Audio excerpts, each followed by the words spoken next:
Hi aspirants, ఈరోజు topic వచ్చేసి నేను ఆల్రెడీ చెప్పాను ప్రీవియస్ పేపర్స్ అనాలిసిస్ చేద్దాము అని చెప్పేసి. సో ఈ ప్రీవియస్ పేపర్స్ అనాలిసిస్లో భాగంగా మొన్న జనవరిలో ఒక టెట్ జరిగింది. ఆ జనవరి టెట్లో పేపర్ 1కి సంబంధించి ఒక 5 పేపర్స్ ఉన్నాయండి. సో ఆ 5 పేపర్స్లో మ్యాథ్స్ బిట్స్ అనేవి అనాలిసిస్ చేసి కంప్లీట్ చేద్దాము. సో ఆల్రెడీ నేను 8th జనవరి మార్నింగ్ షిఫ్ట్లో జరిగిన పేపర్ అనేది మ్యాథ్స్కి సంబంధించి అనాలిసిస్ చేశాను. సో 2 వీడియోస్లో ఆ పేపర్ మొత్తం కూడా అప్లోడ్ చేశాను. ఎవరైనా ఇంకా చూడని వారు ఉంటే నేను డిస్క్రిప్షన్లో లింక్ పెడతాను. ఆ 2 వీడియోస్ కూడా చూడండి. మార్నింగ్ షిఫ్ట్ 1 పేపర్లో మ్యాథ్స్ బిట్స్ ఏమొచ్చాయి అనేది క్లారిటీగా ఎక్స్ప్లెనేషన్ ఇచ్చాను. సో ఈ రోజటి వీడియోలో అదే 8th రోజు షిఫ్ట్ 2 పేపర్ జరిగింది కదండి. సో ఆ షిఫ్ట్ 2 పేపర్లో మ్యాథ్స్ బిట్స్ అనేవి ఏ విధంగా ఉన్నాయి అనేది ఈరోజు వీడియోలో డిస్కస్ చేద్దాము. సో వీడియోలోకి వెళ్ళే ముందు తప్పకుండా ప్రతి ఒక్కరు లైక్ చేయండి అండ్ కుదిరితే హై పాయింట్స్ కూడా ఇవ్వడానికి ట్రై చేయండి. అండ్ టెలిగ్రామ్ ఛానల్ లింక్ కూడా డిస్క్రిప్షన్లో ఇచ్చాను. ఇంకా ఎవరైనా జాయిన్ అవ్వని వారు ఉంటే డెఫినెట్గా జాయిన్ అవ్వండి. సో ఈ సెషన్లో కూడా టోటల్గా మనకి 24 బిట్స్ అనేవి మ్యాథ్స్ కంటెంట్ బిట్స్ ఉంటాయి. 6 బిట్స్ అనేవి మెథడ్స్ నుంచి పడతాయి.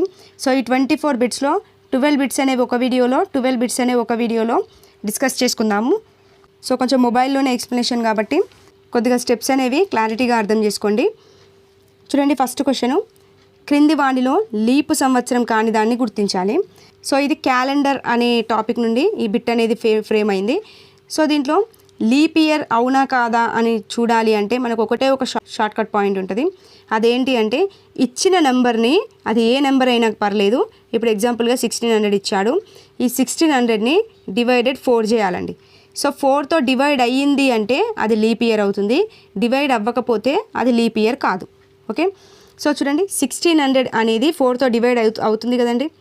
సో 4 4s are 16 వస్తుంది. సో ఇది లీప్ ఇయరే అవుతుంది. నెక్స్ట్ 18 అనేది 4 టేబుల్లో వస్తుందా? రాదు. సో ఇది కాదు. నెక్స్ట్ వచ్చేసి 12 అనేది 4 టేబుల్లో వస్తుంది. 4 3s are 12 అవుతుంది. సో ఇది లీప్ ఇయరే. నెక్స్ట్ 4 5s are 20 అవుతుంది. ఇది లీప్ ఇయరే అవుతుంది. సో కానిది ఏది అని అడిగాడు కాబట్టి 18 అనేది 4 టేబుల్లో రాదు. సో 1800 అనేది లీప్ ఇయర్ కాదు అనేది ఇక్కడ మనకి ఆన్సర్ అవుతుంది. ఓకే, ఈ విధంగా లీప్ ఇయరా కాదా అని అంటే ఒకటే షార్ట్ కట్, ఇచ్చిన నెంబర్ని 4తో డివైడ్ చేయండి. అది డివైడ్ అయితే లీప్ ఇయర్, డివైడ్ కాకపోతే లీప్ ఇయర్ కాదు. ఓకే, నెక్స్ట్ బిట్ చూడండి, ఒక చతురస్రం యొక్క భుజం పొడవిచ్చాడు 8 సెంటీమీటర్లు. దీన్ని 16 సమాన చతురస్రాలుగా కత్తిరించారు. సో ఏర్పడిన ప్రతి చిన్న చతురస్రం యొక్క వైశాల్యం ఎంత అని అడగడం జరిగింది. ఓకే, ఫస్ట్ ఏమి ఇచ్చాడు? ఒక చతురస్రం ఇచ్చారు. ఆ చతురస్రం యొక్క భుజం పొడవు ఎంత ఇచ్చాడు? 8 సెంటీమీటర్స్ అని చెప్పేసి ఇవ్వడం జరిగింది. సో దీన్ని 16 సమాన చతురస్రాలుగా కత్తిరించారు అంటే దీంట్లోనే ఇలా 16 సమాన భాగాలుగా కట్ చేశారు అన్నట్టు. సో ఇలా కట్ చేస్తే ప్రతి చిన్న చతురస్రం యొక్క వైశాల్యం ఎంత అనేది మనం చూడాలి. సో ఇక్కడ 8 ఉంది అంటే ఇక్కడ భుజం కూడా 8 ఉంటుంది, ఇక్కడే 8 ఉంటుంది, ఇక్కడే 8 ఉంటుంది. ఈ చతురస్రం యొక్క వైశాల్యం ఎంత అవుతుందండి? 8 స్క్వేర్. 8 స్క్వేర్ అంటే ఎంత? 64 అనేది అవుతుంది. సో ఏమన్నాడు? 16 సమాన చతురస్రాలుగా కత్తిరించాలి కాబట్టి డివైడెడ్ 16 వేసేస్తే అయిపోద్ది. సో డివైడెడ్ 16 వేసేసి 64ని డివైడ్ చేస్తే మనకి ఎంత వస్తుంది? 4 అనేది ఆన్సర్ వస్తుంది. సో 4 సెంటీమీటర్ స్క్వేర్ అనేది ప్రతి చిన్న చతురస్రం యొక్క వైశాల్యంగా చెప్పవచ్చు. సో ఎక్కడుంది? 4 అనేది మనకి ఆన్సర్ అవుతుంది. సో ఇలాంటి బిట్స్ ఇచ్చినప్పుడు ఈ విధంగా చేయాలి. ఆల్రెడీ మనకు చతురస్ర భుజం యొక్క పొడవు అనేది ఇచ్చాడు కాబట్టి ఆ చతురస్రం పూర్తి చతురస్రం యొక్క వైశాల్యం కనుక్కోవాలి. ఎన్ని సమాన భాగాలు అన్నాడు? 16 అన్నాడు కాబట్టి ఇక్కడ వచ్చిన 64 సెంటీమీటర్ స్క్వేర్ని డివైడెడ్ 16గా చేస్తే మనకు 4 సెంటీమీటర్ స్క్వేర్ అనేది వస్తుంది. ఇదే ప్రతి చిన్న చతురస్రం యొక్క వైశాల్యంగా చెప్పవచ్చండి. ఓకే, నెక్స్ట్ వచ్చేసి క్రింది వాటిలో సరి కానిది గుర్తించాలి. చూడండి, స్టేట్మెంట్లో ఇచ్చాడు. ఇలా స్టేట్మెంట్లో వచ్చింది బిట్టు అంటే కంపల్సరీగా కాన్సెప్ట్ పైన క్లారిటీ అనేది ఉంటే ఈజీగా ఐడెంటిఫై చేయొచ్చు. చూడండి, 2 అంకెల ప్రధాన సంఖ్యలు 21 మాత్రమే ఉన్నాయి. చూడండి, ప్రధాన సంఖ్యలు టోటల్గా ఎన్ని ఉంటాయండి? 25 ప్రధాన సంఖ్యలు ఉంటాయి. దీనికి షార్ట్ కట్ ఫామ్ కూడా ఉంటుంది కదా. 4 4 2 2 3 2 2 3 2 1 అనేది ప్రధాన సంఖ్యల యొక్క షార్ట్ కట్. అంటే 1 నుండి 10 వరకు 4 ప్రధాన సంఖ్యలు ఉంటాయి. అదేవిధంగా 10 నుండి 20 వరకు 4, 20 నుండి 30 వరకు 2, ఇలా 100 వరకు ఎన్ని ఉంటాయి అనేది ఈ కోడ్ అండి. సో ఇవన్నీ ప్లస్ చేయండి. ఇవన్నీ ప్లస్ చేస్తే కూడా మనకు 25 అనేది ఆన్సర్ వస్తుంది. సో దీంట్లో ఏమన్నాడు, 2 అంకెల ప్రధాన సంఖ్యలు అని అన్నాడు. సో 1 నుండి 10 వరకు ఉండేటివి ఒక అంకెనే కదండి. ఎన్ని ఉంటాయి, 4 అని చెప్పాడు. సో అవేంటి 2, 3, 5, 7 అనేవి 1 నుండి 10 వరకు ఉండే ప్రధాన సంఖ్యలు. తర్వాత ఇంకా 10 నుండి 20 వరకు అంటే 4 ఉన్నాయన్నాడు కదా, అవేమేమిటి 11, 13, 17, 19 అనేవి వస్తాయి. సో అడిగింది ఏంటి, 2 అంకెల ప్రధాన సంఖ్యలు అన్నాడు. సో మొత్తం ప్రధాన సంఖ్యలు ఎన్ని ఉన్నాయి, 25 ఉన్నాయి. దీంట్లో 2 అంకెలు మాత్రమే తీసుకోవాలి, అంటే ఒక అంకె ఉన్నాయి తీసేయాలి. ఎన్ని ఉన్నాయి, ఒక అంకె ఉన్నాయి, 2, 3, 5, 7 కాబట్టి 4 ఉన్నాయి. సో 4ని మైనస్ చేయండి. మైనస్ చేస్తే ఎన్ని వస్తాయి, 21 వస్తాయి. చూడండి, అంటే 21 ఏంటి, 2 అంకెల ప్రధాన సంఖ్యలు. ఇక్కడ 11 నుంచి మొత్తం కూడా 2 అంకెల ప్రధాన సంఖ్యలే ఉంటాయి. అంటే 4 నుండి 1 వరకు మొత్తం 2 అంకెల ప్రధాన సంఖ్యలే కాబట్టి 21 ప్రధాన సంఖ్యలు ఉంటాయి. అదే చెప్పాడు కదండి, 2 అంకెల ప్రధాన సంఖ్యలు 21 మాత్రమే ఉన్నాయి. ఎగ్జాక్ట్లీ ఇది కరెక్ట్ పాయింట్ అవుతుంది. ఓకే, లేదు ప్రధాన సంఖ్యలు మొత్తం 25 ఉన్నాయి అంటే అది కరెక్టే అవుతుంది. ఎందుకు, ప్రధాన సంఖ్యలు మొత్తం కలిపి 25. అదే ఒక్క అంకె తీసేస్తే 2 అంకెలు ఎన్ని ఉన్నాయి అంటే 21 మాత్రమే ఉంటాయి. సో ఇదంతా క్లియర్ చేస్తున్నాను. రైట్, నెక్స్ట్ వచ్చేసి ఒక ప్రధాన సంఖ్యకు 2 కారణాంకాలు మాత్రమే ఉంటాయి. చూడండి, ప్రధాన సంఖ్య అంటేనే 1 మరియు దానికదే కారణాంకం కలిగితే అది ప్రధాన సంఖ్య అవుతుంది. ఎగ్జాంపుల్గా ఇప్పుడు 2, 3, 5, 7 ఇవన్నీ కూడా ప్రధాన సంఖ్యలే. ఓకే, సో ఇప్పుడు 2కి కారణాంకాలు రాయండి. 2కి కారణాంకాలు ఏమవుతుందండి, 1 అంటే 1 టేబుల్లో వస్తుంది, 2 అనేది 2 టేబుల్లో వస్తుంది. మరి 3కి కారణాంకాలు రాయండి. 3 అనేది 1 టేబుల్లో వస్తుంది, 3 టేబుల్లో వస్తుంది. ఓకే, ఇప్పుడు 4కి కారణాంకాలు రాయండి. 4 అనేది 1 టేబుల్లో వస్తుంది, 2 టేబుల్లో వస్తుంది, 4 టేబుల్లో వస్తుంది. అంటే ఇప్పుడు 4 అనేది ప్రధాన సంఖ్య అవుతుందా, కాదు కదండి. ఎందుకు కాదు, కేవలం 1వ ఎక్కంలో మాత్రమే రావాలి. అదేవిధంగా దానికి సంబంధించిన 4వ ఎక్కంలో మాత్రమే రావాలి. ఇలా వస్తే అది ప్రధాన సంఖ్య అవుతుంది. బట్ ఇక్కడ 2వ ఎక్కంలో కూడా వచ్చింది కాబట్టి ప్రధాన సంఖ్య కాదు. అదే ఇప్పుడు 2 అనేది ప్రధాన సంఖ్య ఎందుకంటున్నాం, చూడండి 1వ ఎక్కంలో వస్తుంది, 2వ ఎక్కంలో మాత్రమే వస్తుంది. మిగిలిన ఏ ఎక్కాల్లో కూడా 2 అనేది రాదు. కాబట్టి ఇది ప్రధాన సంఖ్యగా చెప్తాం. 3 కూడా అంతే, 1వ ఎక్కంలో వచ్చింది, 3వ ఎక్కంలో వచ్చింది, మళ్ళీ ఇంకా ఏ ఎక్కంలో రాలేదు కాబట్టి 3 కూడా ప్రధాన సంఖ్య అవుతుంది. అంటే ఒక ప్రధాన సంఖ్యకు 2 కారణాంకాలు మాత్రమే ఉంటాయి. కరెక్టే కదండి. ఇప్పుడు 4 ప్రధాన సంఖ్య కాదు, కాబట్టి ఎన్నైనా కారణాంకాలు ఉన్నాయి. అదే 2 ప్రధాన సంఖ్య, 3 ప్రధాన సంఖ్య, ఎన్ని కారణాంకాలు ఉన్నాయి, 1, 2 అంటే 2 కారణాంకాలు మాత్రమే వచ్చాయి. కాబట్టి ఒక ప్రధాన సంఖ్యకు 2 కారణాంకాలు మాత్రమే ఉంటాయి. ఇది ఎగ్జాక్ట్లీ కరెక్ట్ పాయింట్ అవుతుంది. క్లియర్. నెక్స్ట్ వచ్చేసి అన్ని ప్రధాన సంఖ్యలు బేసి సంఖ్యలే. చెప్పండి కరెక్టా అండి. చూడండి, ప్రధాన సంఖ్యలు స్టార్ట్ అయ్యేదే 2, 3, 5, 7 నుండి స్టార్ట్ అవుతూ 100 వరకు టోటల్గా 25 ప్రధాన సంఖ్యలు ఉంటాయి. సో ఇవన్నీ బేస్ సంఖ్యలేనా అంటే 2 తప్ప మిగిలినవన్నీ కూడా బేస్ సంఖ్యలే అండి, ప్రధాన సంఖ్యలు. ఓకే, ఎందుకు, 2 అనేది సరి ప్రధాన సంఖ్య అవుతుంది. ఓకే, సరి సంఖ్య కాబట్టి ఇది సరి ప్రధాన సంఖ్య అవుతుంది. మిగిలినవన్నీ కూడా బేస్ సంఖ్యలే అవుతాయి. సో ఇక్కడ ఏమన్నాడు, 2 మినహాయించి మిగిలినవన్నీ బేస్ సంఖ్యలే అయితే స్టేట్మెంట్ కరెక్ట్. బట్ ఇక్కడ అన్ని ప్రధాన సంఖ్యలు బేస్ సంఖ్యలే అని అన్నాడు. సో 2 కాదు కదండి, 2 బేస్ సంఖ్య అవుతుంది, ప్రధాన సంఖ్య అయినప్పటికీ బేస్ సంఖ్య అవుతుంది. కాబట్టి సో ఇది ఇక్కడ రాంగ్ ఆన్సర్గా మనం క్యాలిక్యులేట్ చేస్తాము. నెక్స్ట్, అనంతమైన ప్రధాన సంఖ్యలు ఉంటాయి. ఎస్, ఎగ్జాక్ట్లీ ఇన్ఫినిటీ ఉంటుందండి ప్రధాన సంఖ్యలు అనేవి. సో ఇక్కడ కానిది అడిగాడు కాబట్టి సో థర్డ్ ఆప్షన్ అనేది మనకి ఇక్కడ కరెక్ట్ అవుతుంది. క్లియర్. ఇది కాన్సెప్ట్ అనేది క్లారిటీగా ఉంటే ఈజీగా బిట్ని ఐడెంటిఫై చేయొచ్చు. నెక్స్ట్ వచ్చేసి చూడండి, ఒక సంఖ్య యొక్క 150% విలువ 90 అయినా ఆ సంఖ్యలో 60% ఎంత ఈజీ బిట్ అండి. చూడండి, ఒక సంఖ్య ఏంటో తెలీదు, సో దాంట్లో 150% వాల్యూ అనేది ఎంత అని చెప్పాడు, 90 అని చెప్పాడు. సో అదే సంఖ్యలో 60% ఎంత, ఇదే సంఖ్యలో 60% అనేది ఎంత అవుతుంది అని అడిగాడు. సో ఇక్కడ చూడండి, పర్సెంటేజ్ అనేది ఏమైందండి, తగ్గింది. సో తగ్గింది కాబట్టి ఏమని వేసుకోవచ్చు, తక్కువ బై ఎక్కువ ఎంత, 150 ఇంటూ 90 కదండి, 90 వేసుకుంటాం. ఓకే, సో దీన్ని ఇప్పుడు క్యాన్సిల్ చేయండి. 0కి 0 cancel, 3 2s are 6, 5s are 15. So 5 టేబుల్లో ఇది పోతుంది కదండి, 5 1s are 5, 5 8s are 40గా పోతుంది. సో ఎంత అవుతుంది, 18 into 2 36 అనేది అవుతుంది. సో 36 అనేది మనం ఇక్కడ ఆన్సర్గా తీసుకోవచ్చు. ఓకే, ఇలాంటి బిట్స్ వచ్చినప్పుడు ఇలా ఒక స్టెప్ వేసుకోవడం తెలిస్తే ఈజీగా ఆన్సర్ని ఐడెంటిఫై చేయొచ్చు. ఓకే, నెక్స్ట్ బిట్ చూడండి. 12 మామిడి పండ్ల కొన్న వెల 16 మామిడి పండ్ల అమ్మిన వెలకు సమానం అయిన నష్ట శాతం ఎంత? ఈ బిట్ అనేది ఈజీగా ఎలా చేయొచ్చు అంటే చూడండి, కొన్న వెల మైనస్ అమ్మిన వెల బై అమ్మిన వెల ఇంటూ 100 వేసుకుంటే ఈజీగా ఆన్సర్ వస్తుందండి. ఓకే, ఇలా ఫస్ట్ కొన్న వెల ఇచ్చి అది అమ్మిన వెలకి సమానమైన అని అడిగితే ఈ ఫార్ములా వేసుకొని చేయాలండి. ఓకే, చూడండి, ఫస్ట్ కొన్న వెల ఎంత అన్నాడు? 12 అన్నాడు. సో 12 మైనస్ అమ్మిన వెల ఎంత అన్నాడు? 16 అన్నాడు. సో 16 బై అమ్మిన వెల వేసుకోవాలి కదా, మళ్ళీ అమ్మిన వెల 16 ఇంటూ 100 వేసుకుంటే మనకి ఈజీగా ఆన్సర్ అనేది వచ్చేస్తుంది. 12 మైనస్ 16 ఎంత వస్తుంది? 4 వస్తుంది. సో 4/16 ఇంటూ 100 చేయాలి. చూడండి, క్యాన్సిల్ చేయండి. 4 1 * 4, 4 4 * 16. సో మళ్ళీ 4తో 100ని క్యాలిక్యులేట్ చేసేస్తే సో 4 25 * 100 అవుతుంది. సో ఎంత వచ్చింది? 25% అనేది వచ్చింది. సో 25% అనేది ఆన్సర్ ఎక్కడుంది? చూడండి, ఫస్ట్ ఆప్షన్ 25% అనేది మనకి ఇక్కడ కరెక్ట్ ఆన్సర్గా పెట్టాలి. ఓకే, ఇది ఒక ఫార్ములా గుర్తుపెట్టుకోండి.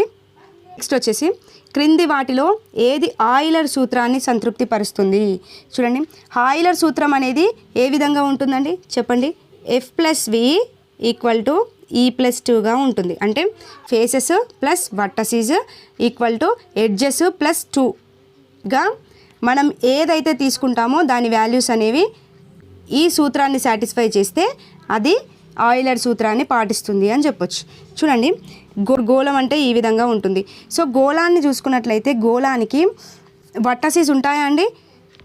అంటే కార్నర్స్ ఉంటాయా? ఉండవు కదండి. సో ఇక్కడ గోళం అనేది ఆన్సరే కాదు అసలు. ఈ సూత్రంలో గోళాన్ని తీసుకోలేం. శంకువుని తీసుకోవచ్చా అండి? శంకువుకి ఈ విధంగా ఉంటుంది కదండి శంకువు. దీనికి సైడ్స్ 2 వస్తాయి. వర్టసీస్ తీసుకుంటే అది కూడా 1 వస్తుంది. సో ఈ శంకువు కూడా ఈ ఆయిలర్ సూత్రాన్ని సాటిస్ఫై చేయలేదు. సో దీన్ని తీసేయచ్చు. అండ్ స్తూపం కూడా ఆయిలర్ సూత్రాన్ని సాటిస్ఫై చేయలేదు. ఇది తీసేయచ్చు. సమగణం అనేది సాటిస్ఫై చేస్తుందండి. సో సమగణాన్ని చూసినట్లయితే మనము ఈ విధంగా సమగణం ఉంటుంది కదండి. సో సమగణానికి ఫేసెస్ ఎన్ని ఉంటాయండి? ఫేసెస్ వచ్చేసి 6 ఉంటాయి. అదేవిధంగా వర్టసీస్ వచ్చేసి మనకు 8 ఉంటాయి. ఈక్వల్ టు ఎడ్జెస్ ఎన్ని ఉంటాయండి? 12 ఉంటాయి. ప్లస్ 2 కదా, 2. చూడండి, ఇప్పుడు 6 + 8 ఎంత అవుతుందండి? 14 అవుతుంది. అదేవిధంగా 12 + 2 ఎంత అవుతుంది? 14 అవుతుంది. ఈ విధంగా 14 ఈక్వల్గా వచ్చింది కదండి. ఇలా ఈక్వల్గా వస్తే అది ఆయిలర్ సూత్రాన్ని పాటిస్తుంది అని చెప్పొచ్చు. సో స్థూమగణం అనేది ఇక్కడ మనకి ఆన్సర్ అవుతుంది. ఓకే, నెక్స్ట్ వచ్చేసి 5 మంది పెయింటర్లు 5 రోజుల్లో 5 గోడలకు రంగులు వేయగలిగితే ఒక పెయింటరు ఒక గోడకు రంగులు వేయడానికి ఎన్ని రోజులు పడుతుంది? చూడండి, ఇక్కడ పర్సన్స్ ఎంతమంది ఉన్నారు? పర్సన్స్ ఇచ్చాడు, అదేవిధంగా డేస్ ఇచ్చాడు, అదేవిధంగా వర్క్ ఇచ్చాడండి. సో చూడండి, పర్సన్స్ చూసినట్లయితే ఫస్ట్ ఏమన్నాడు? 5 members painters. So 5 members painters. ఎన్ని డేస్? 5 డేస్. 5 డేస్. ఎన్ని గోడలు? 5 గోడలు. అంటే వర్క్ 5. అదేవిధంగా మళ్ళీ పర్సన్స్ ఎంత ఇచ్చాడు? 1 పర్సన్. అండ్ డేస్ ఇచ్చాడా? ఎన్ని రోజులు పడుతుంది అని అడిగాడు. సో డేస్ ఇవ్వలేదు. అదేవిధంగా ఎన్ని గోడలు అన్నాడు? ఓన్లీ 1 గోడ అని చెప్పాడు. సో ఇక్కడ చిన్నగా అబ్జర్వ్ చేయండి. ఇక్కడ చూడండి, పర్సన్స్ తగ్గారు. పర్సన్స్ తగ్గితే రోజుల సంఖ్య ఏమవుతుందండి? పెరిగిపోతుంది. అంతే కదండి. ఒక పని చేసే పర్సన్స్ తగ్గితే రోజుల సంఖ్య ఏమవుతుంది? ఆటోమేటిక్గా పర్సన్స్ తగ్గారు కాబట్టి రోజుల సంఖ్య పెరుగుతుంది. కాబట్టి ఇక్కడ ఏమని రాసుకోవచ్చు? ఎక్కువ/తక్కువగా రాసుకోవచ్చు. మరి ఇప్పుడు ఈ వాల్యూ ఇచ్చాడు, మరి దీన్ని ఏమని రాసుకోవచ్చు? చూడండి, వర్క్ అనేది తగ్గింది. వర్క్ తగ్గితే రోజుల సంఖ్య ఏమవుతుందండి? ఆటోమేటిక్గా రోజుల సంఖ్య కూడా తగ్గిపోతుంది. అంతే కదండి. వర్క్ తగ్గింది అంటే రోజుల సంఖ్య కూడా ఆటోమేటిక్గా తగ్గిపోతుంది. సో ఇక్కడ ఏమని రాసుకోవచ్చు? తక్కువ/ఎక్కువగా తీసుకొని రాసుకోవచ్చు. సో దీన్ని ఏ విధంగా చేస్తాం ఇప్పుడు క్యాలిక్యులేషన్? చూడండి, ఇక్కడ ఎక్కువ/తక్కువ తీసుకోవాలి, ఇక్కడ తక్కువ/ఎక్కువ తీసుకోవాలి. సో ఇక్కడ ఎక్కువ వాల్యూ ఏది ఉంది? 5 ఉంది. ఇక్కడ పైన వేస్తున్నాను చూడండి, 5/, తక్కువ వాల్యూ ఏది ఉంది? 1 ఉంది. సో 1 ఇంటూ చేసుకోవాలి. అదేవిధంగా వర్క్ దగ్గర చూడండి, తక్కువ వాల్యూ ఏది ఉంది? 1/, ఎక్కువ వాల్యూ ఏముంది? 5 ఇంటూ ఇక్కడ ఇచ్చింది 5 కదండి, సో 5 వేసేస్తాం. ఓకే, ఇప్పుడు క్యాన్సిల్ చేయండి. 5కి 5 క్యాన్సిల్, ఎంత మిగిలింది? 5 1 సార్ 5 మిగిలింది. సో 5 అనేది ఆన్సర్ అవుతుంది. ఎన్ని రోజులు పడుతుంది? 5 రోజుల సమయం అనేది పడుతుంది. సో 5 అనేది ఆన్సర్గా తీసుకుంటాం. ఈ ఒక్క ప్రాసెస్ తెలిస్తే ఈజీగా ఆన్సర్ని ఐడెంటిఫై చేయొచ్చు. ఓకే, ట్రై టు అండర్స్టాండ్ అండి. నెక్స్ట్ వచ్చేసి క్రింది వాటిలో ఏది పెద్ద భిన్నం అని చెప్పేసి అడిగాడు. సో ఇలాంటివి ఇచ్చినప్పుడు ఈజీగా ఒక 4-5 షార్ట్ కట్స్ ఉంటాయి, అందులో ఏదో ఒకటి ఇంప్లిమెంట్ చేసి ఐడెంటిఫై చేయొచ్చు. ఈజీగా ఏ విధంగా చేయొచ్చు అంటే ఇక్కడ చూడండి 5/9 ఇచ్చాడు. సో 5/9 కదా, 5 పక్కన 0 వేసుకోండి సరిపోద్ది. 6/9 ఇచ్చాడు, సో 6 పక్కన 0 వేసుకోండి సరిపోద్ది. 5/10 ఇచ్చాడు, 5 పక్కన 0 వేసుకోండి సరిపోద్ది. 6/11 ఇచ్చాడు, 6 పక్కన 0 వేసుకోండి సరిపోద్ది. ఇప్పుడు వీటిని క్యాన్సిల్ చేయండి, ఆన్సర్ వచ్చేస్తుంది. చూడండి 9 టేబుల్లో క్యాన్సిల్ చేయండి. సో 9 5 సార్ 45 అవుతుంది, మిగతాది అక్కడే పక్కన పెట్టేసేయండి. నెక్స్ట్ 9 టేబుల్లో 16 క్యాన్సిల్ చేయండి. సో 9 6 సార్ 54 అవుతుంది.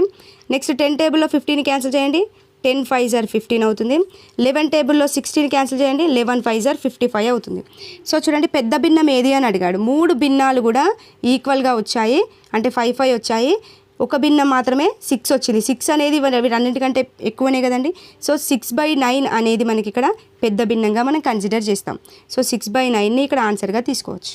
ఓకే, ఈ విధంగా ఈజీగా షార్ట్కట్ వేలో కూడా చేసుకోవచ్చు. నెక్స్ట్ చూడండి, ఒక పోటీ పరీక్షలో దీక్షితకు 360 మార్కులకు గాను 288 మార్కులు సాధించింది. అయినా దీక్షిత మార్కుల శాతం ఎంత అని అడిగారు అండి. ఎంతకండి? 360 మార్కులకు 288 మార్కులు అనేవి వచ్చాయి. ఆమె సాధించిన మార్కులు ఎంత? 288 మార్కులకు ఎంత శాతం అని అడుగుతున్నాడు. సో ఇక్కడ 360 అనేది టోటల్ మార్క్సే కదండి. సో టోటల్ మార్క్స్ కాబట్టి దీన్ని 100%గా తీసుకుంటాం. సో ఆమె సాధించిన మార్కులు ఎన్ని? 288. సో ఈ 288కి ఎంత పర్సెంట్ అనేది మనం చేయాల్సి ఉంటుంది. ఓకే, ఇక్కడ చూడండి మార్కులు ఏమైనాయి? తగ్గాయి. సో తగ్గాయి కాబట్టి ఏమని తీసుకుంటాం? తక్కువ బై 360 ఎక్కువ ఇంటూ 100 చేస్తే మనకి ఈజీగా ఆన్సర్ వచ్చేస్తుంది. చూడండి 0కి 0 క్యాన్సిల్ అయిపోద్ది. 10 × 8 10 × 8 ఎంత అవుతుంది? 80 అవుతుంది. సో 80% అనేది మనకి ఇక్కడ ఆన్సర్ వస్తుంది. అంటే ఆమె సాధించిన మార్కుల శాతం ఎంత అంటే 80% అనేది ఆన్సర్గా తీసుకుంటాం. ఓకే, ఈ విధంగా ఈజీగా ఆన్సర్ చేయొచ్చు. నెక్స్ట్ వచ్చేసి 2 మీటర్ల భుజమున్న చతురస్రాకార పొలాన్ని కప్పడానికి కావలసిన 20 సెంటీమీటర్స్ ఇంటూ 10 సెంటీమీటర్స్ పరిమాణం గల రాళ్ళ సంఖ్య ఎంత అని అడిగాడండి. సో చూడండి చతురస్రం ఇచ్చాడు, ఇది ఎంత అంటే 2 మీటర్స్ భుజం ఉందని చెప్పాడు. ఓకే, సో రాళ్ళ పరిమాణం ఎంత ఇచ్చాడు? 20 సెంటీమీటర్స్ 10 సెంటీమీటర్స్ అని ఇచ్చాడు. సో ఇక్కడ సెంటీమీటర్లలో ఉంది కాబట్టి మనం ఇక్కడ చతురస్రాకార భుజం పొడవుని కూడా మీటర్లలో ఇచ్చాడు కాబట్టి మనం దీన్ని సెంటీమీటర్లలోకి కన్వర్ట్ చేసుకోవాలి ఫస్ట్. ఓకే, కన్వర్ట్ చేసుకున్న తర్వాత మనం చతురస్రాకార పొలాన్ని కప్పాలి కాబట్టి ఆ చతురస్రాకార పొలం యొక్క టోటల్ ఏరియా అనేది కనుక్కోవాలి. అంటే దాని యొక్క వైశాల్యం ఎంత అని చెప్పేసి కనుక్కోవాలి. కనుక్కున్న తర్వాత ఇది 20 × 10 అని ఇచ్చాడు కదండి. సో ఈ రాయి పరిమాణం 20 × 10 అంటే ఇది దీర్ఘ చతురస్రాకారం అవుతుంది. 20 × 10. సో దీని యొక్క వైశాల్యం కూడా కనుక్కోవాలి. కనుక్కున్న తర్వాత total area by area of stones ఉంది కదా, ఇది వేసేసి డివైడెడ్ చేస్తే మనకి ఈజీగా ఆన్సర్ వచ్చేస్తుంది. సో ఫస్ట్ ఏం చేద్దామంటే ఈ 2 మీటర్స్ని మనం ఏం చేద్దామంటే సెంటీమీటర్స్లోకి మార్చుకుందాం. So 2 meters 1 meter equal to ఎంత అండి? 100 సెంటీమీటర్స్. సో 2 మీటర్స్ అన్నాడు కాబట్టి 200 సెంటీమీటర్స్ అవుతుంది. సో 200 సెంటీమీటర్స్ అవుతే ఈ భుజం కూడా 200 సెంటీమీటర్ స్క్వేర్ అనేది ఈ భుజం ఉంటుంది, ఈ భుజం కూడా 200 సెంటీమీటర్ స్క్వేర్ అనేది ఉంటుంది. సో ఫస్ట్ ఈ చతురస్రాకార పొలం యొక్క ఏం చేయాలి? వైశాల్యం కనుక్కోవాలి. సో 200 సెంటీమీటర్ స్క్వేర్ చేస్తే మనకు చతురస్రాకార పొలం యొక్క వైశాల్యం అనేది తెలుస్తుంది. సో 200 స్క్వేర్ చేస్తే మనకి ఎంత వస్తుందండి చెప్పండి? ఈజీగా చేయొచ్చు. సో 200ని 2 టైమ్స్ రాస్తే 2 2 4 అవుతుంది. ఈ 2 జీరోస్ ఉన్నాయి కాబట్టి ఈ 2 జీరోస్ వేసుకోవాలి. 2 టైమ్స్ కాబట్టి ఇంకో 2 జీరోస్ కూడా వేసుకోవాలి. వేసుకుంటే 40,000 సెంటీమీటర్ స్క్వేర్ అనేది మనకు చతురస్రాకార పొలం యొక్క వైశాల్యం అని చెప్పొచ్చు. సో నెక్స్ట్ ఏంది? ఆ స్టోన్ యొక్క పరిమాణం ఎంత ఇచ్చాడు? 20 × 10 సెంటీమీటర్స్ అని ఇచ్చాడు. సో దీని యొక్క వైశాల్యం కూడా కనుక్కోవాలి. సో ఇదేంటి? దీర్ఘ చతురస్రాకారం. దీర్ఘ చతురస్రాకారం యొక్క వైశాల్యం ఏ విధంగా కనుక్కుంటాం? L × Bగా తీసుకుంటాం, అంతే కదండి. సో ఏ విధంగా చేయొచ్చు? ఇది 20 × 10గా చేస్తే ఎంత వస్తుందండి? 200 వస్తుంది. సో 200 సెంటీమీటర్ స్క్వేర్ అనేది దేనిది? స్టోన్ యొక్క పరిమాణం అనేది వస్తుంది. సో ఇప్పుడు ఏం చేయాలి అంటే ఇక్కడ చతురస్రాకారం యొక్క టోటల్ ఏరియా ఎంత వచ్చిందండి? 40,000 వచ్చింది.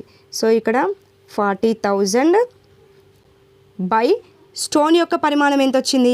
200 centimetre square. So 200 centimetre square వేసేసి దీన్ని క్యాన్సిల్ చేయండి. క్యాన్సిల్ చేస్తే ఆన్సర్ వచ్చేస్తుంది. చూడండి, 2 zeros క్యాన్సిల్ అవుతుంది.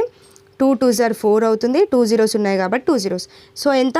200 సెంటీమీటర్ స్క్వేర్ అనేది మనకి ఇక్కడ ఆన్సర్గా తీసుకుంటాం. సో ఎక్కడుంది? 4th ఆప్షన్ 200 స్క్వేర్ అనేది మనకి ఇక్కడ ఆన్సర్ అవుతుంది. ఓకే, ఈ విధంగా ఈ బిట్కి ఆన్సర్ చేయొచ్చు. నెక్స్ట్ బిట్ చూడండి, 675 whole square minus 325 whole square value ఎంత అని అడిగాడు. సో ఇది మనం ఈజీగా కూడా చేయొచ్చు. ఇక్కడ ఉన్న ప్రాసెస్లో చేస్తూ పోతే చాలా టైం పడుతుంది. సో దీన్ని ఈజీగా ఏ విధంగా చేయొచ్చండి? ఇది ఏ రూపంలో కనబడుతుంది? ఇది ఏ, ఇది బి అనుకుంటే ఏ రూపంలో ఉందండి? ఏ స్క్వేర్ మైనస్ బి స్క్వేర్ రూపంలో ఉంది. సో ఏ స్క్వేర్ మైనస్ బి స్క్వేర్ అంటే ఏ విధంగా రాస్తాం దీన్ని? ఏ ప్లస్ బి ఇంటూ ఏ మైనస్ బిగా రాసుకుంటాం, అంతే కదండి. ఏ స్క్వేర్ మైనస్ బి స్క్వేర్ యొక్క ఫార్ములా ఏంటి? ఏ ప్లస్ బి ఇంటూ ఏ మైనస్ బిగా రాస్తాం. సో ఇక్కడ ఇచ్చిన వాల్యూస్ని దీంట్లో సబ్స్టిట్యూట్ చేయండి, ఆన్సర్ వచ్చేస్తుంది. ఏ వాల్యూ ఎంత? 675 ప్లస్ బి వాల్యూ ఎంత? 325. ఇది ఒకటి వేసుకుంటాం. అదేవిధంగా ఏ మైనస్ బి కదా, ఏ వాల్యూ ఎంత? 675 మైనస్ బి వాల్యూ ఎంత? 325 అనేది వేసుకుంటాము. 675 ప్లస్ 325 ఎంత అవుతుందండి? 1000 అవుతుంది. అదేవిధంగా 675 మైనస్ 325 ఎంత అవుతుంది అంటే 350 అనేది వస్తుందండి. ఓకే, సో దీన్ని ఇప్పుడు మల్టిప్లికేషన్ చేయాలి. ఎంత ఈజీగా చేయొచ్చు అండి? ఇలా జీరోస్ ఉన్నాయి అంటే మనం ఈజీగా చేయొచ్చు. చూడండి, ఇక్కడ 35 కనబడుతుంది, ఇక్కడ మొత్తం జీరోస్ ఉన్నాయి. సో దీన్ని ఏ విధంగా రాయొచ్చు అంటే 35 ఉంది కదండి. సో 35 వేసుకుంటాం. ఎన్ని జీరోస్ ఉన్నాయి? 1 2 3 4 జీరోస్ కాబట్టి డైరెక్ట్గా 4 జీరోస్ అనేది వేసుకుంటాం. సో ఇక్కడ అదే విధంగా ఇచ్చాడా ఆన్సర్? ఇవ్వలేడు. ఇంకొంచెం దీన్ని సింప్లిఫై చేయమని ఇచ్చాడు. సో ఇక్కడ 35 4 జీరోస్ ఉన్నాయి కాబట్టి సో 35ని అదే విధంగా 35 రాయండి ఇంటూ ఎన్ని జీరోస్ ఉన్నాయి? 4 జీరోస్ ఉన్నాయి. 4 జీరోస్ ఉన్నాయి కాబట్టి 10⁴ చేస్తే మనకు ఇక్కడ 10,000 అనేది వస్తుంది, అంతే కదండి. 10 స్క్వేర్ చేస్తే 100 వస్తుంది. ఇప్పుడు చూడండి, 10 స్క్వేర్ చేస్తే 100 వస్తుంది. సో ఇప్పుడు 100 స్క్వేర్ చేస్తే ఎంత వస్తుందండి? 10,000 అనేది వస్తుంది. సో 10⁴ రాసుకోవచ్చు. కాబట్టి 35 × 10⁴ అనేది మనం ఇక్కడ ఆన్సర్గా తీసుకుంటాం. ఓకే, ఈ విధంగా ఈజీగా సింప్లిఫై చేయొచ్చు. కొన్ని ఫార్ములాస్ కంపల్సరీగా గుర్తుపెట్టుకోవాలి. లేదు ఇప్పుడు ఇక్కడ ఉన్న ప్రాసెస్ మొత్తం చేసుకుంటూ వెళ్తామంటే అసలు టైమే సరిపోదు. If 6 is the mean of 5 3 0.5 p 4.5 6.5 then the value of p is అని అడిగాడు. అంటే సగటు ఇచ్చాడు, ఆ సగటు అనేది 6 అయితే మనం p యొక్క వాల్యూని కనుక్కోవాలి. సో చూడండి, సగటు అంటే ఏంటండి? రాశుల మొత్తం బై రాశుల సంఖ్య అని తీసుకుంటాం, అంతే కదండి. సో ఎంత ఇచ్చాడు? రాశుల మొత్తం బై రాశుల సంఖ్య 6 ఇచ్చాడు, అవునా. సో ఇప్పుడు చేయండి, ఇక్కడ ఉన్న రాశులన్నీ ఏమి ఇచ్చాడు? 5 3 0.5 నెక్స్ట్ 4.5 నెక్స్ట్ 6.5. దీని యొక్క వాల్యూ మొత్తం చేయండి. ఇవన్నింటిని ప్లస్ చేయాలి కదండి. రాశుల మొత్తం అంటే ఇవన్నింటిని ప్లస్ చేయాలి. వీటన్నింటిని ప్లస్ చేస్తే మనకి ఎంత వస్తుంది ఆన్సర్? 19.5 అనేది ఆన్సర్ వస్తుంది. Okay, so 19.5. ఇంకా మనకి ఇక్కడ పీ చేయలేము కాబట్టి ప్లస్ పీ, అంతే కదండి. రాశుల మొత్తం కాబట్టి ఈ అన్ని రాశులను ప్లస్ చేస్తే 19.5 ప్లస్ పీ కూడా ఉంది కాబట్టి ప్లస్ పీ వేసుకుంటాం. బై రాశుల సంఖ్య ఎంత కౌంట్ చేయండి? 1 2 3 4 5 6 పీని కూడా కౌంట్ చేస్తాము, క్యాలిక్యులేట్ చేస్తాం కాబట్టి 6. రాశుల సంఖ్య 6 ఈక్వల్ టు ఎంత ఇచ్చాడు? సగటు 6 అనేది ఇచ్చాడు. ఇప్పుడు దీన్ని సింప్లిఫై చేస్తే మనకి ఈజీగా ఆన్సర్ అనేది వచ్చేస్తుంది. చూడండి, 19.5 ప్లస్ పీ ఈక్వల్ టు 6 కదా. సో ఈ 6ని ఇక్కడ తీసుకెళ్తే ఎంత అవుతుంది? 19.5 ప్లస్ పీ ఈక్వల్ టు 6 × 6 ఎంత అవుతుంది? 6 6 are 36 అనేది అవుతుంది. ఓకే, సో ఇప్పుడు చూడండి, ఈ పీని ఇక్కడే ఉంచండి. ఈక్వల్ టు 36 ఉంది. ఈ 19.5 అనేది ప్లస్ రూపంలో ఉంది, ఇక్కడికి వస్తే ఏమవుతుంది మైనస్గా చేంజ్ అవుతుంది. సో మైనస్ 19.5గా తీసుకుంటాం. 19.5లో నుంచి 36ని మైనస్ చేస్తే మనకి ఎంత వస్తుందండి, P ఈక్వల్ టు 16.5 అనేది ఆన్సర్గా వస్తుంది. సో అవర్ ఆన్సర్ ఈజ్ 16.5 అనేది ఆన్సర్. ఎక్కడుంది, సో ఫస్ట్ ఆప్షన్లో ఉంది, ఫస్ట్ ఆప్షన్ అనేది కరెక్ట్. ఓకే, ఈ విధంగా చేయాలి. ఇవన్నీ టోటల్గా మనం 12 బిట్స్ అనేవి డిస్కస్ చేసాము. సో నెక్స్ట్ వీడియోలో ఇంకో 12 బిట్స్ అనేవి తీసుకొని వాటిని కూడా డిస్కస్ చేద్దాము. 8th January షిఫ్ట్ 2లో వచ్చిన పేపర్ మొత్తం మ్యాథ్స్ అనాలిసిస్ అనేది కంప్లీట్ అవుతుంది. సో నెక్స్ట్ వీడియోలో 12 బిట్స్ అనేవి కంప్లీట్ చేసేస్తాను. సో నెక్స్ట్ వీడియోలో కలుద్దామండి. థ్యాంక్ యూ అండి, థ్యాంక్ యూ ఫర్ వాచింగ్.